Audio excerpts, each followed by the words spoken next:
দুর্গাপূজা কেবল একটি ধর্মীয় উৎসবই নয়, এটি একটি বিশাল সাংস্কৃতিক অনুষ্ঠান যা শিল্পকলা, সঙ্গীত, নৃত্য এবং সামাজিক অংশগ্রহণের মাধ্যমে মানুষের মধ্যে একতা ও আনন্দ ছড়িয়ে দেয়। দুর্গাপূজা বাংলার প্রাণস্পন্দন, কলকাতার আত্মা।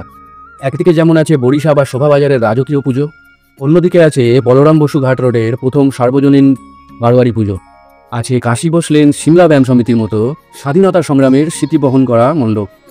আর আজকের দিনে আছে থিম পূজা, শিল্পকলা, সামাজিক বার্তা, যা দুর্গাপূজাকে নতুন উচ্চতায় নিয়ে গেছে।